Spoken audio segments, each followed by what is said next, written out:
Good morning વિદ્યાર્થી મિત્રો, કેમ છો બધા? મજામાં? ધોરણ 5 ની અંદર પર્યાવરણ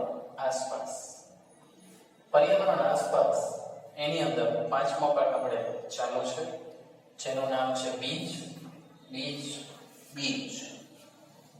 પેજ નંબર 45 ઉપર પેજ નંબર 45 ઉપર આપણે પહોંચ્યા છીએ. ગઈકાલે આપણે એક પ્રોજેક્ટ કોનો છોડ કેટલો મોટો એ જોયો હતો. પાના નંબર 45 પર બીજના વાવ્યા પછી કેટલા દિવસે છોડ માટીમાંથી બહાર આવે છે. આ બધું તમારે જો વિજ્ઞાન છે મિત્રો, એ પ્રેક્ટિકલ વસ્તુ છે. આ વસ્તુના જવાબ કે ગોખેલા હોતા નથી.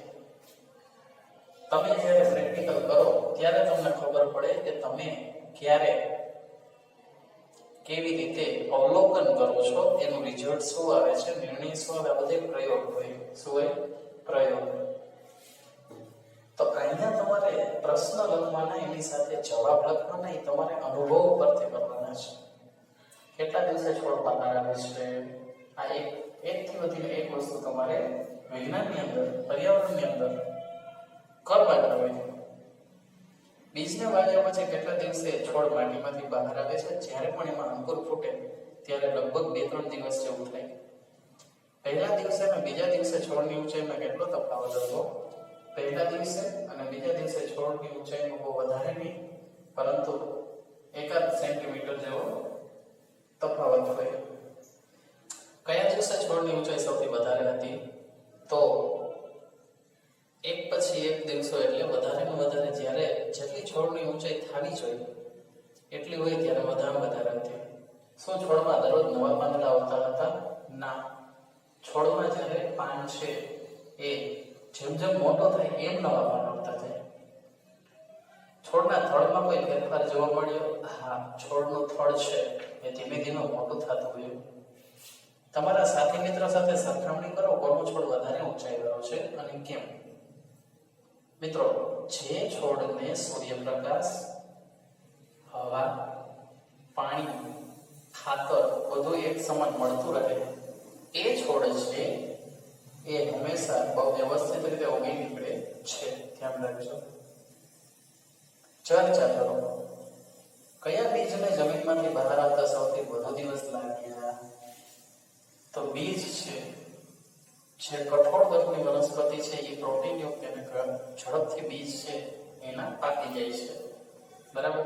પરંતુ અમુક જે કઠોર વનસ્પતિ છે, એમાં વાર લાગે. કયા બીજને જમીનમાંથી બહાર આવતા સૌથી ઓછા દિવસ લાગ્યા? કયા બીજ બિલકુલ ઉગ્યા જ નહીં અને શા માટે? કોઈ વિદ્યાર્થીનો છોડ સુકાઈ ગયો અને પીળો પડી ગયો, આવું કેમ થયું હશે? તો ખાતર, પાણી અને સૂર્યપ્રકાશની કમીને લીધે. છોડને પાણી ન મળે તો શું થાય? છોડને પાણી ન મળે તો છોડ સુકાઈ જાય. વિચારો ને કહો, બીજની અંદર શું હોય છે? નાના બીજમાંથી મોટો છોડ કે ઝાડ કેવી રીતે બને છે? તો બીજ છે એની અંદર આપણે જેવી રીતે માની લો કે બાળકનો જન્મ થાય એની માટે ઈંડું હોવું જરૂરી છે.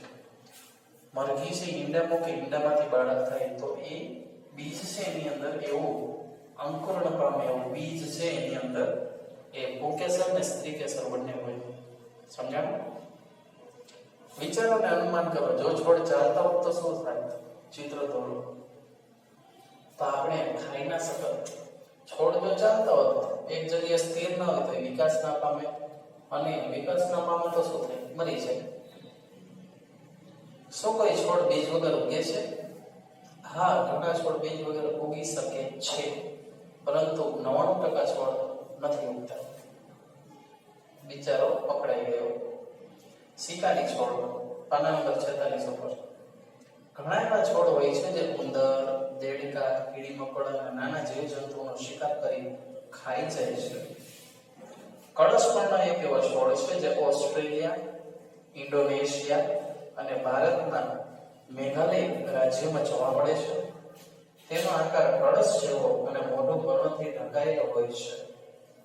છોડમાંથી ખાસ પ્રકારની સુગંધ આવતી હોય છે, જેના કારણે જીવજંતુઓ તેના તરફ આકર્ષાય છે.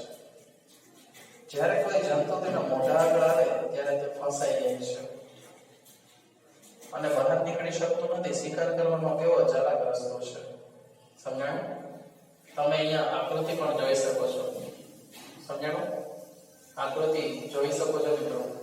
આ કળશપર્ણ નામનો જે છોડ છે નાના નાના જીવજંતુઓને પોતાની તરફ આકર્ષે છે સુગંધથી, અને પછી પોતે તે બધા છોડવાઓનો શું કરે છે, છોડવાઓ છે એ એની અંદર જીવજંતુઓને સમાવી લે છે અને તેનો શિકાર કરે છે.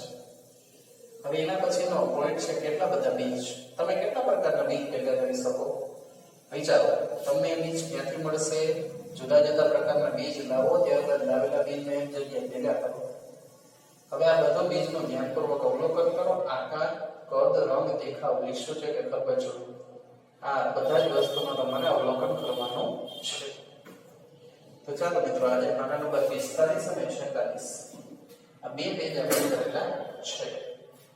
પેજ નંબર 45 અને 46 આ બે પેજ છે એ તમારે તમારી રિવિઝન બુક અને બાકી બુક, રિવિઝન બુક અને રફ બુક બંનેમાં એક એક વાર એટલે કે કુલ 2 વાર લખવાના છે. મેં તમને જેટલું સમજાવ્યું એ બધું તમારે લખવાનું છે મિત્રો, ખાસ ધ્યાન રાખજો, ઠીક છે? ચાલો મળશું આપણા નેક્સ્ટ વિડીયોમાં. ત્યાર સુધી બધા જ મિત્રો ભલે રહો, સુરક્ષિત રહો. Thank you.